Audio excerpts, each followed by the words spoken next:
Hello and welcome. If you haven't already, I invite you to please click subscribe. There's no obligation, and it allows you to be notified of all new chapters. Additional information about the story, including the author, chapter warnings, and rating, can be found in the description below. All credit goes to the original author.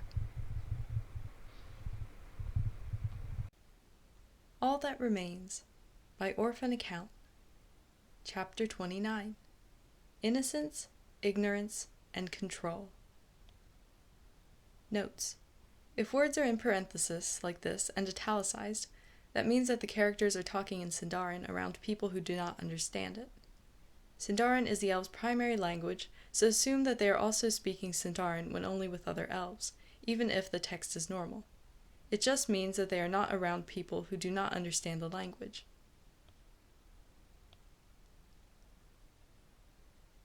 Iãgaw stood in front of the Witch King, facing away from his servant as he studied the mass of elves in front of him. The shadowed elves were all silent, standing in army formation. They stared blankly ahead with their demonic black eyes, waiting for their master to command them. The Void walked in front of the first line, studying each dark, tainted elf as he passed. Some eyes glinted with a lingering intelligence, others were absolutely blank, and still others showed nothing but bloodlust and savagery. He had summoned them through his shadows before the Nazgul had set the two elven realms ablaze. Now they waited, in straight, patient lines, for their lord's orders. They were all his servants, his slaves. He could do with them what he wished, and they would give their lives for his cause, loyal to him and only to him. If he told them to burn villages, they would. If he told them to murder children, they would not hesitate to do so. If he told them to turn on their fellow shadowed elves and massacre each other, they would obey his commands. With a few exceptions, all of their previous personality had been extinguished, leaving creatures that lived only to serve the Void. Iãgaw glanced sidelong at the one shadowed elf that was not in the lines, the one who had been in Minas Morgul for almost 60 years. Iãgaw was as silent as the rest of his kin, but the darkness was deeper in his eyes, as was the intelligence. He was not one of the ones who had become a mindless, cruel beast, keeping his mind and intelligence, but still completely loyal to his master. If the Shadow Elves were Iãgaw's cult of followers, then Iãgaw would be the priest. He held enough of himself to lead others and make calculated and strategic decisions. He would attack without question or mercy. The darkness had molded him well into a weapon and a leader. That was what Iãgaw needed for his shadowed elves. The Void turned back to his ranks of obedient slaves, surveying each one in silence. He halted in front of one that wore a garb of a Rivendell warrior, looking into the savage dark eyes. "What is your name?" the Void asked in a pleasantly curious tone. Black eyes flickered, and the elf bowed low. "Liffen, my lord." "Liffen," Iãgaw said the name, rolling it over his tongue. He smiled at the shadowed elf. "Kill yourself." Without hesitation, the shadowed elf unsheathed his sword and plunged the blade into his own chest. Crimson blood spurted from the wound, and the elf collapsed. Around him, the other shadowed elves did not so much as blink as one of their own died. Iãgaw looked down at Liffen, watching his life fading. "Absolute control," he murmured softly, almost awed by his own power. "That surpasses even the survival instinct. Very good." He knelt next to the shadowed elf, not caring about the blood, and watched as the light that was Liffen's soul flickered. A tiny void began to form as the soul began to leave the body. That void was all Iãgaw needed. He reached forward, touching the elf's chest, and grabbed the soul before it could flee into Mandos's halls. It struggled against him, but it was only a soul, and he was the void. None could resist him. The soul quickly realized this and gave up, dim and complacent in Iãgaw's hands. He retracted his hand, a ball of light in his palm, and rose to his feet. He turned to the Witch King and Amalug. I will be working on a special project for a while, and will be unable to turn my attention elsewhere for a little while. Send the orcs and shadowed elves out to wreak havoc upon the realms of men while I am busy, will you? It was not a question. Yes, my lord, both said, bowing low. My lord, what will you be doing? The Witch King asked. Iãgaw smiled cruelly at him, eyes burning with malice and delight. I'm going to prepare a surprise for the free people. I'm sure that they will love it and thank me oh so generously for the gift. He entered Minas Morgul without explaining more, heading up to the topmost tower. There he settled into a deep meditative state, losing all awareness of everything around him. The soul in his hands was fragile, delicate, and weak, so he would need to proceed carefully if he wanted to succeed. The soul dimmed further as he let his darkness touch it, but he refused to let it fade or be destroyed. He kept it together with his darkness, as gentle and careful as a caring mother's hand. Slowly, his darkness invaded it, streaks of shadow entering the ball of light. And for a single second, Iãgaw saw a flash of beautiful, wide-open halls. Sinking deeper into meditation and concentration, the demon smiled.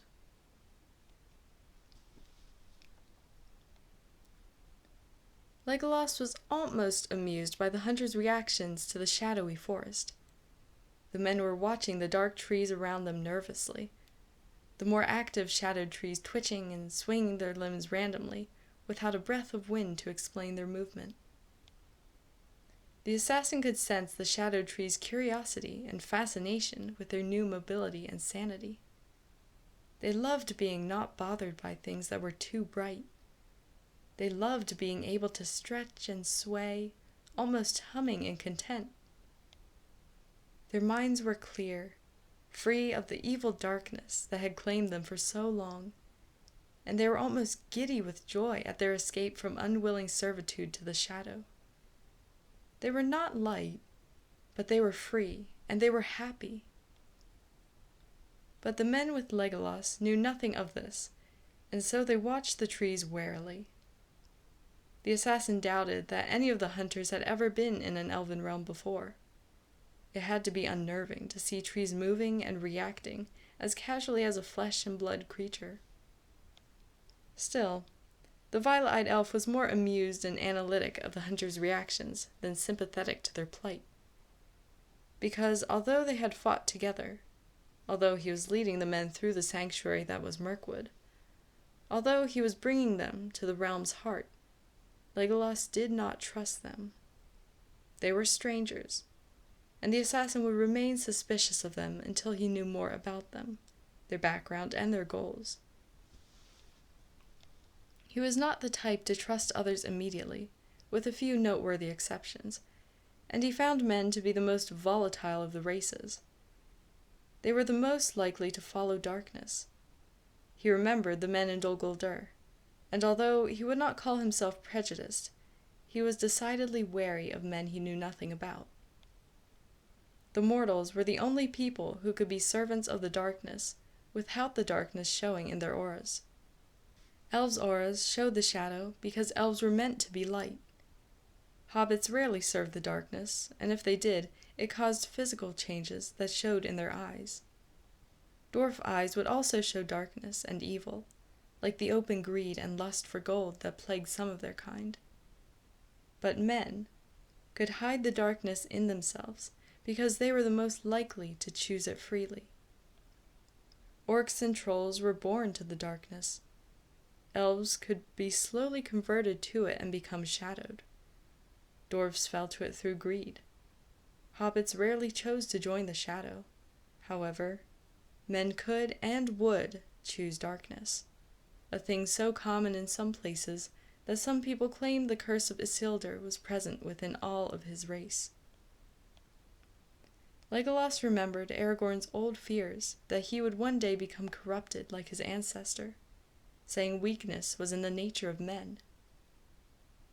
The assassin firmly believed that men were not weak, especially not Aragorn, and that the heir of Isildur had nothing to worry about. However, some men were weak to corruption, evil, and thoughts of power. They were capable of cruelty and sin without outside forces influencing them. That was why, out of all races of the free people, Legolas was the most wary of men he did not know at all. He knew nothing about his companions, except that they were hunting, so suspicion settled in his mind. It was better to be wary and prepared, rather than friendly and caught off guard.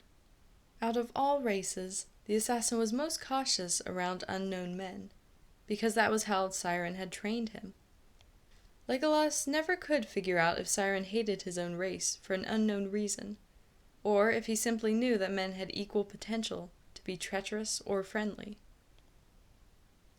Because our lives are short compared to many, the assassin remembered his mentor saying once, we do things others wouldn't, without thinking about the consequences, because we know we don't have much time to gain the power we desire. Our lives are so short and fleeting that many of us want to leave a mark on the world, just so it knows and remembers that we were there, for better or worse. Legolas had encountered many men over the years, and had seen just how capable of good and evil they were. He remembered Riegan, who had wanted to attack and murder Innocence in Blue Harbor in order to conquer it and leave its natives cowed. That had been the man's desire for power, and his desire to leave an irremovable scar in that small part of the world. No not shadowed elf would partake in kinslaying. Few dwarves would attack their own kind, and killing their fellow hobbits was beyond the friendly people's comprehension. So yes, Legolas was wary of these men, but he would give them the same benefit of doubt as he would any stranger he met. Still, it might be a good idea to try to gather some information. How much further? The leader of the hunters, Jodok, asked the elf. Legolas gave him a blank look. I'm sorry, I do not speak Westron, he said in Sindarin. One of the men he did not know the name of groaned. Of course they sent us with one that cannot understand a word we are saying. Be quiet, Cone, Jodok ordered irritably. He sighed and smiled wearily at Legolas, gesturing forward emphatically. Lead on. The assassin smiled back and went on without comment, listening as the men spoke quietly behind him. You need to be more respectful, Cone. Jodok was lecturing his friend/subordinate. The elves could have left us outside of the forest with no help for Elised.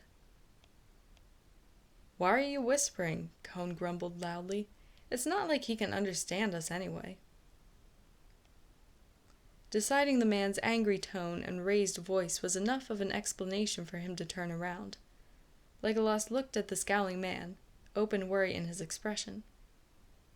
I don't like you, he said in a voice that portrayed nothing but concern and ignorance. What did he say? Cone asked suspiciously. Another man, with dark brown-black hair, gave him a pointed look. I think he was probably asking if everything was all right. He smiled at the elf, nodding in an attempt to say yes, everything was fine. Legolas snorted internally and kept up his ignorant facade. Cohen huffed and rolled his eyes, but kept his tone even. You have no idea what he's saying, so shut up, Sinbel. Sinbel ignored his companion, and Legolas turned away once more, still listening as the men continued to speak to one another. "I think this one is young," the brown black-haired man revealed softly and thoughtfully. "How would you know?" Cohen challenged. "All elves are supposed to look young." "It's his eyes," Jodek said knowingly. "They seem rather innocent and carefree." Legolas blinked, glad he was turned away as a surprised expression crossed his face. Him? Innocent and carefree? He could be, at times, he supposed, but right now, when he was on edge, it was nice to know his acting skills were still good, especially since his emotions were in turmoil within him. But still, he had never had his eyes described as innocent as long as he could remember, at least not to his face. "You saw him fight earlier," Symbol murmured. "He is well trained and used to war." "Of course he is," a fourth man said. "We're in Mirkwood. It's not exactly the safest elven realm." It is now, Legolas thought. Speaking of which, he wondered how the other realms were faring. Were his Gwador and the others all right? He hoped so. Who knew what Iãgaw was doing in the outside world right now, or what had occurred in the few days since his arrival in Middle-earth? Mirkwood was safe, but everywhere else was not. And with the Shadowed Elves working for Iãgaw, an attack may have already happened. Legolas sighed internally, hating all of the sudden unknowns that were hovering at the back of his mind, waiting to pounce and swarm him the moment he let them in. His fear for his friends, his frustration at his missing memories, his inability to fully process all that had occurred, and his overall stress and concern waited patiently for him to let his guard down. Just a little longer, he told himself, knowing that bottling up his emotions was not a good idea for him. When he did finally let his emotions free and registered all that had happened, he wondered if he would break down and have a panic attack, or would simply go into shock. So much had happened and was still happening, and he had had no time to sort things out and deal with it. Hopefully, he would be able to before he withdrew or exploded. He wished for solitude to think about things, but could not get it yet. So he continued to lead the men through the forest, pretending to be innocent and ignorant, with companions he did not know and barely trusted. Thranduil was calmly reading a missive from Erebor when Ammon stormed into his office, 2 counselors behind him. The Elven King resisted the urge to smile smugly at the irate advisor, already knowing what was the source of his agitation. "It seems that common etiquette and respect for the king has vanished from this realm," the Cinder commented benignly. Ammon glared at him. "Do not act as if you do not know why I am here. Prince Vale, Prince Megalag, and Princess Baroneth are gone." Thranduil rose both eyebrows at the advisor. "Really? Are you sure that they are not in the kitchens, their rooms, the training grounds? Surely you would not try to keep my children from training." "They are not anywhere on the palace grounds, as you know very well," Ammon snapped. "Where are they, and how did they get out of the palace?" "They are fully grown elves and warriors," the Elven King said, still pleasant in the face of the advisor's wrath. "I feel no need to keep track of their every move." "You," Ammon growled. A sharp rap on the door interrupted whatever the irate elf was going to say. Snickering internally, but calm and detached outside, Thranduil bid the newcomer to enter. Esgal walked into the room, bowing slightly to the king. "Esgal," the Elven King greeted warmly, knowing that the violet-eyed elf would not have come back if the Cinder's children were not yet out of the forest. "I see you have returned. Nestor is quite angry at you." The assassin shrugged. No offense, Elven King, but I would not have returned if not for the men I encountered at the edge of the wood. They were being chased by orcs after they stumbled upon them while they were out hunting. I assisted them and brought them here. One of them is wounded and is being looked after by Nestor now. The others are waiting in the council room for you to address them. You let men into Mirkwood? Ammon almost shrieked. You have no right to grant outsiders passage into the sanctuary unless... He glared at the assassin, eyes cold with realization. Unless the missing royals gave their permission. In an expression remarkably similar to Thranduil's, Esgal rose his eyebrows at the advisor. Why would I need the royals' permission to bring people into Mirkwood? Don't pretend you were not with them, Ammon snarled. If you assisted them, then you have broken the laws put down by the council and you will be... Are you threatening me? Esgal asked pleasantly. His eyes flickered, and for a moment Thranduil swore they turned a dark purple, almost black. Ammon balked, paling slightly as he remembered exactly who he was talking to. Esgal, the assassin and wildcard that was only loyal to those he wanted to be. Thranduil had gained the assassin's respect, trust, and loyalty. The advisor had not. And yet here he was, trying to bully the dangerous young elf. Esgal turned away from Ammon, looking levelly at the Elven King with vibrant violet eyes. You probably should not keep them waiting, my lord. Oh, and just so you're aware, they do not think that I can speak Westron. I would prefer that they keep that belief. That one statement was enough to tell Thranduil that the assassin may have led the men here, but he did not fully trust them. The Sindar nodded in acknowledgement to his caution, leading the way with Esgal, while the cowed advisors trailed behind them. The Elven King wished he could glower at the council to keep them in line and stop them from questioning him, but that would be rather cruel for a king. Sure, they had lost much of his respect when they went behind his back and tried to stop his children from finding Legolas, but they were still his council and advisors. He would rather not rule them through fear. No, being insufferably pleasant and calm to the council would be his strategy for now. Thranduil entered the council room, where 8 men were standing about awkwardly, looking around with nervous eyes. They saw the newcomers, spotted the crown upon the golden-haired elf's brow, and bowed deeply. Well, at least they were polite. Welcome to Mirkwood, the Elven King greeted them. Esgal has told me what occurred at our border. I trust that the healers are looking after your friend. Yes, my lord, the foremost man said, obviously the leader of the little group.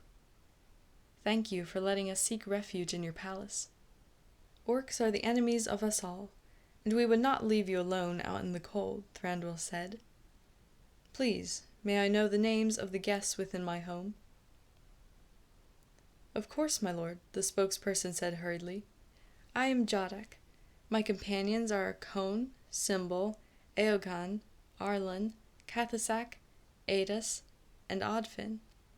Elised is the one who is currently recuperating in your halls of healing.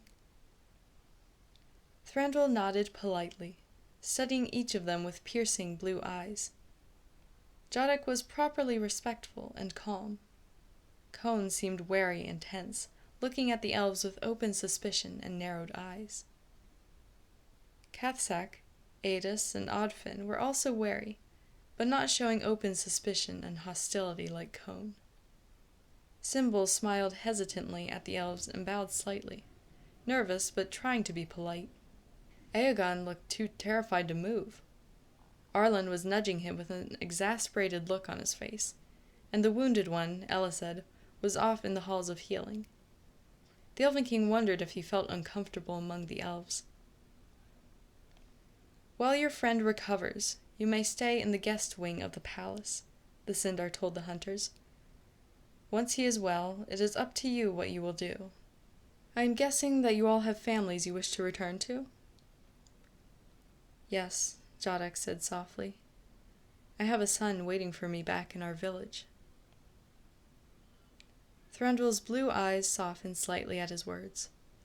You will be reunited with him soon. Galleon will show you to your rooms, as well as tell you where everything can be found within the palace grounds. The men bowed again, some a hair after the others. Thank you for your hospitality, my lord, Jadok murmured. The Elven King left then, Esgal once again walking at his side, while the 3 members of the council were behind. Esgal, Thranduil said, what do you think of the hunters? The assassin mulled over the question before replying. I do not trust them, but I do not mistrust them. I have not gained enough information from them to see whether or not they are a threat. It appears to be true that they were indeed hunting when they were accosted by orcs, but I do not know enough of their story to tell whether they are lying about certain things. Thranduil's brow furrowed. They bother you. What is making you uneasy? Esgal hesitated. I will admit that it is not just them that is making me on edge. I'm currently stressed, and have had no time to deal with the source of it. However, the men are being too vague for me to not be suspicious. It could be just an unintentional lack of communication, or it could be that they're keeping secrets. Did you notice that they did not say what village they come from, or where they were hunting? I did not ask to keep up my facade, but still, it is quite odd that they kept such details to themselves. What did they say while you were walking here? Thranduil questioned. That was your reason for pretending not to know Westrom, was it not? That is correct, the violet-eyed elf said. Even then they did not speak about themselves. They did not talk about their hunt, or bemoan about any game they may have lost. I did not know even half of their names until they introduced themselves to you. Perhaps they are just wary of elves, Thranduil said mildly.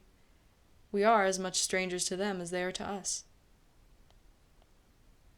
Perhaps, the assassin echoed, sounding slightly defeated. And perhaps I am just tired and overly cautious right now. Thranduil put a gentle hand on the young elf's shoulder, noticing the tension in his muscles. You may leave if you wish. Go and sort out your thoughts. Esgal shook his head, albeit reluctantly. Not yet. I think I should remain in the palace a little longer. The Elven King sighed. He swore the assassin was as bad at resting and recuperating as any of the Sindar's children. At least go rest in your room. I will ensure that Nestor leaves you alone. The assassin rarely lingered in the palace for long, but he did come often enough for the royals to set up a permanent room for him to use if he chose to. Finally, the assassin nodded, with a small, wry grin. If you're willing to face the wrath of Nestor, then I truly must need sleep. All right, Elven King Thranduil. I will go. Thranduil watched him depart, smiling to himself. He turned, and his smile vanished, replaced by a blank look as he rose an eyebrow at the 3 still hovering advisors. Is there a reason you are following me around like lost puppies? He asked them. Ammon frowned. My lord, to continue our conversation from earlier. I do not know where my 3 children are, I do not know where they went, and I do not know how they got out of the palace. Thranduil blatantly lied to the counselors' faces, not feeling a single ounce of guilt. They had lost his respect and trust when they had invoked the council's right in such a way, so he was not going to share anything to do with his family with them. The Elven King was angry at the counselors, the simmering, slow anger of a bitterly held grudge. They would have to earn his trust back. something that may take quite a while if the Cinder had any say in it. He was not going to easily forgive them for trying to keep him from finding his youngest son. He walked away, dismissing them, and they did not follow him. Good choice. He went off to try to find Thranduil and have his advisor/friend explain how the council's right had been invoked. He was secretly worried. He wondered why Thranduil had been unable to stop the unanimous vote, and why he had not come to find Thranduil after it had occurred. He searched high and low, finally tracking down his friend in one of the palace gardens. Thranduil was sitting in a tree, looking quite odd in his robes. He stared up at the sky with blank eyes, watching the passing clouds without really seeing them. Thranduil climbed up the tree and sat beside the other elf, who did not look at him. For a while, they simply stared at the clouds, listening to the soft wind as it passed through the branches of the tree. "Are you angry at me?" Thranduil asked softly. Thranduil shrugged. "I do not know yet." The advisor closed his eyes tightly. "You know that I had to vote yes in order for the agreement to enact the council's right to pass." "I am aware of that," the Elven King said. "But I can tell that you are not happy with the council's decision. Thranduil, did they threaten you in some way?" He took a moment too long to respond. "No, they did not threaten me. However, Ammon is one of the oldest advisors. He was an advisor of your father and the chosen spokesperson for the council. He did not threaten me, he was just forceful." "He did not do anything illegal," the advisor was quick to say when Thranduil's expression turned thunderous. "He and the other counselors were in agreement, and I was the only one who disagreed. Ammon would not let me give my reasons why the right was unnecessary. All of them kept telling me that I was only in disagreement because I was your friend. They just kept pressuring and pushing me verbally, and I caved." Thranduil sighed, anger, shock, and disbelief rushing through him. "I have heard of men using such underhanded tactics to get their way, but elves? This is outrageous. To pressure one of their own into voting for something he did not believe in, it's disgusting. And I thought elven politicians were different. The worst part is that there's nothing I can do, for they technically did nothing outside of their power. When did my council become a pack of greedy mortals? If they did not have my trust before, they have lost all of it now." "I believe that the council is acting like this because they are afraid," Thranduil admitted. "They are afraid of the void, and what will happen to the world and this realm if it falls. They need you to be there for them, and were terrified that you were going to run off to save the lost prince." "I know my duty," the Elven King muttered. "They should have more faith in me and my children." His friend smiled a little. "I'm guessing that a few of your children have escaped to find your son?" Thranduil finally allowed a smug smile to cross his face. "What makes you ask that?" Thranduil laughed. "Nothing. I'm glad that they're going to look for Legolas." They talked for a while longer before both returning to their duties. Thranduil skillfully continued to ignore and avoid the counselors he met without seeming to. He remained in his office for the rest of the day, because even a potential war did not mean he could skip reading and approving the papers that crossed his desk. As he worked, the Elven King's thoughts turned away from the irritating counselors and questionable men, instead thinking about Iãgaw and the coming battles. Mirkwood was closed off, but surely nothing could have happened in the short period of time since the void had come. Men would most likely be unprepared, Gondor more than Rohan, due to Denethor's stubbornness. As for elves, Thranduil was not sure how his kin would fare. Surely their rings of power would protect them somewhat. But hadn't Radagast mentioned that the One Ring was a requirement to set Iãgaw free? Did that mean that the 2 ring-protected realms would be revealed to Iãgaw? Even without knowledge of the sanctuary, Iãgaw could see the immortal light elves as the greatest threat. Thranduil felt a shiver of foreboding at the thought. He hoped that the other realms still stood. At least the Elven King knew that the dwarves would be prepared to fight the darkness. Mirkwood's close allies had been alert and ready for years, never letting down their guard. Erebor, Lake Town, and Dale were all places between Mirkwood and the Dark Lands. Would that help or hinder any defenses the dwarves may take against the void? If the worst came to pass, the people living there could find refuge in Mirkwood. This realm was no longer just the elves, because it was meant to be a sanctuary to all of the free people. Thranduil sighed and shook his head, almost laughing aloud at how greatly things had changed. Years ago, he would not think twice about other realms and races in Middle-earth, yet here he was, worrying and planning to help them when they needed it.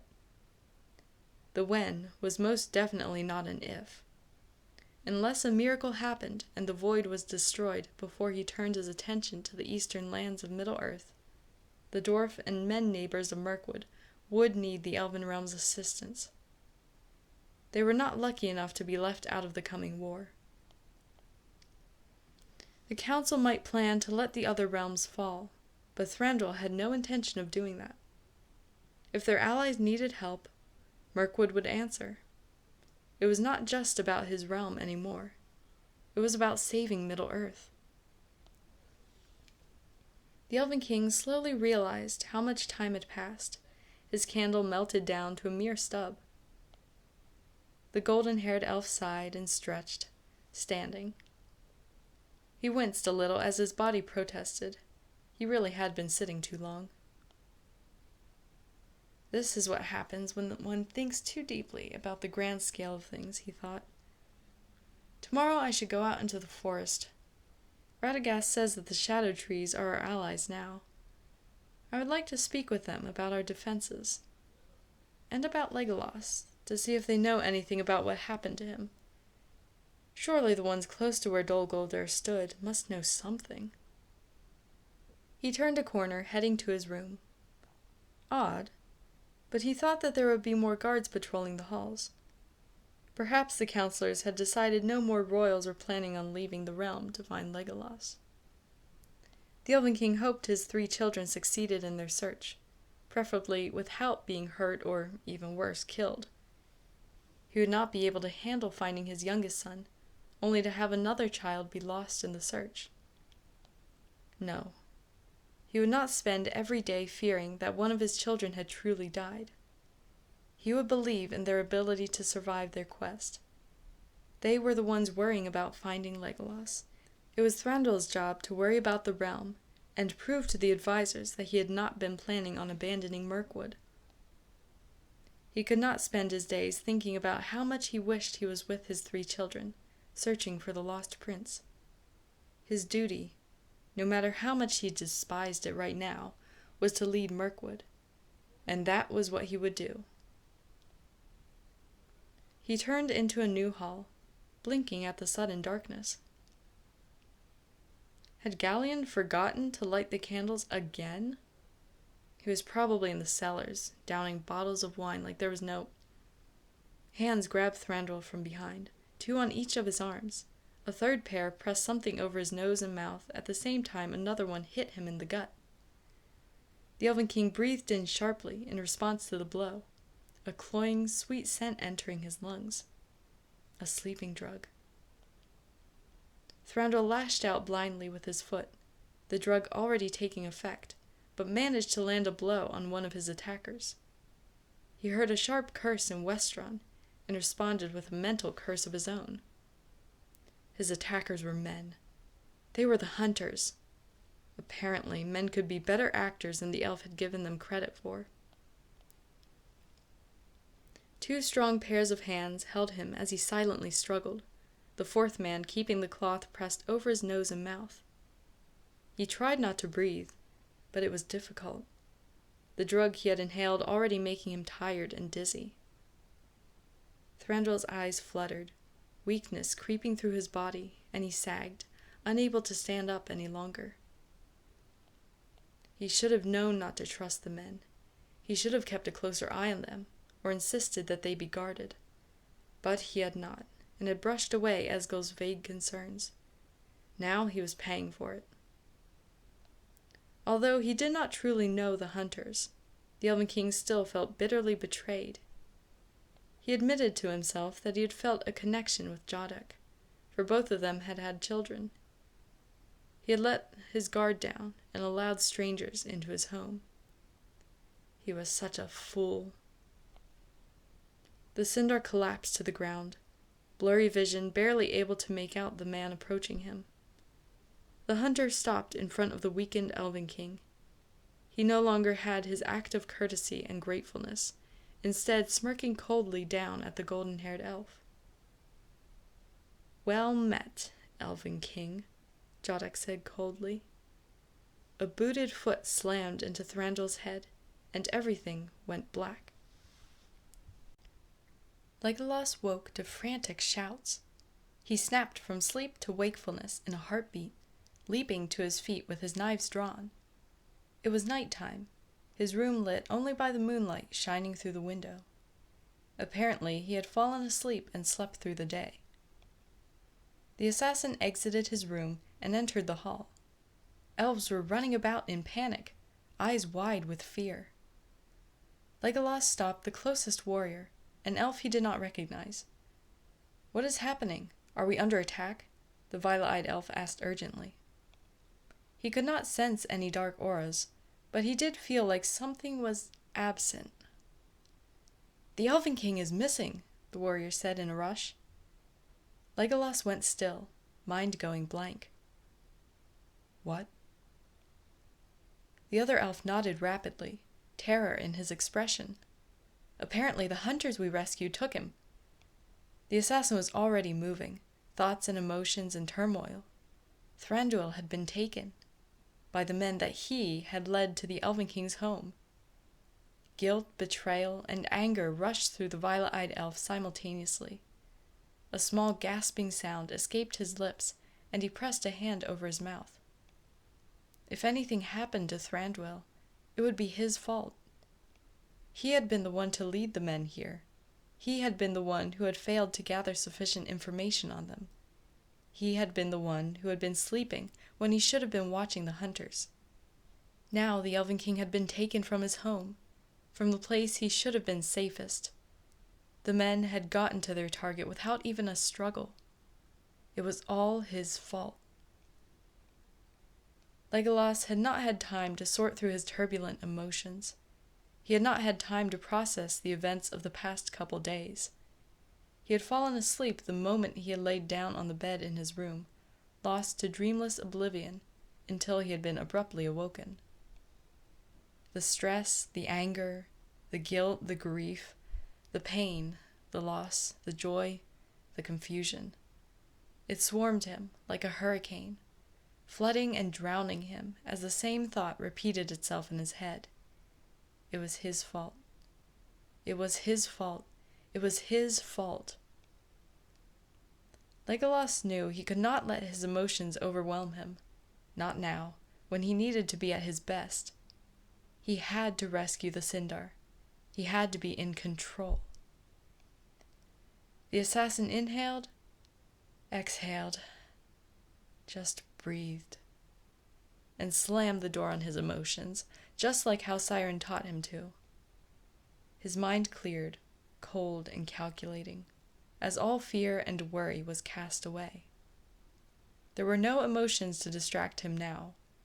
All that mattered was completing his mission, to locate and rescue the Elven King of Mirkwood. The pale blonde-haired elf located the crowned prince with his sixth sense. he was down in the dungeons, alongside one of the hunters. Most likely it was the wounded one, the one that could not capture the king with the others. His injury would have prevented him from assisting. Legolas walked past the running elves without acknowledging any of them. He headed down to the dungeons, halting next to the royal. The silver-haired elf jumped when he spotted the assassin, then sighed.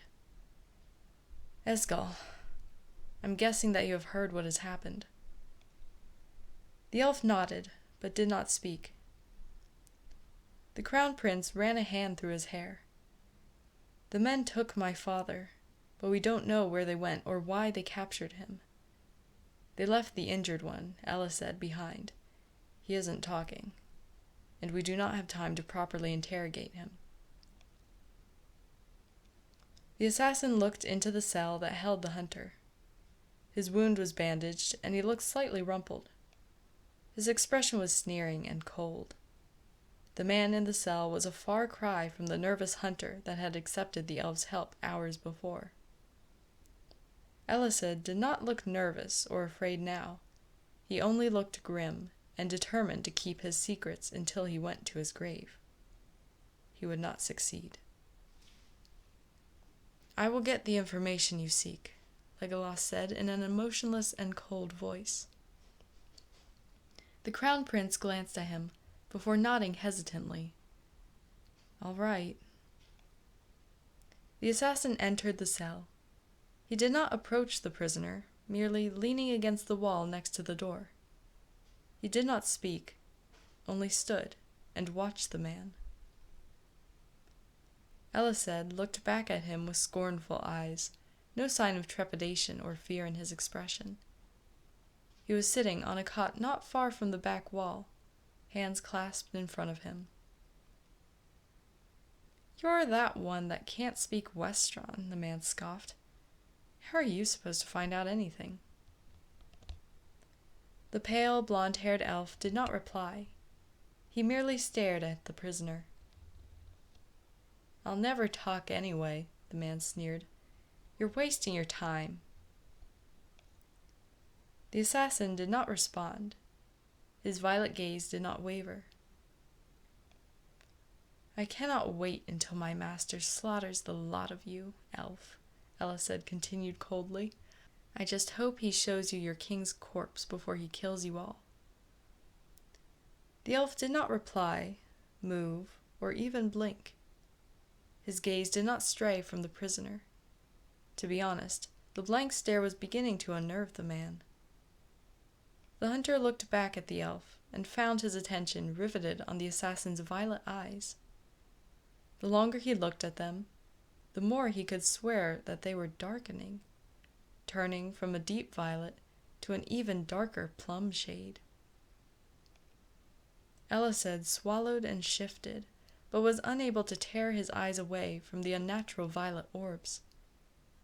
He blinked rapidly, the image of the eyes appearing in his mind whenever his eyelids closed. As the prisoner watched, the elf's eyes seemed to change, something entering their purple, now almost black depths. Those eyes aged in front of him, an ancient danger and power surfacing, along with a terrible glint that could only be described as predatory.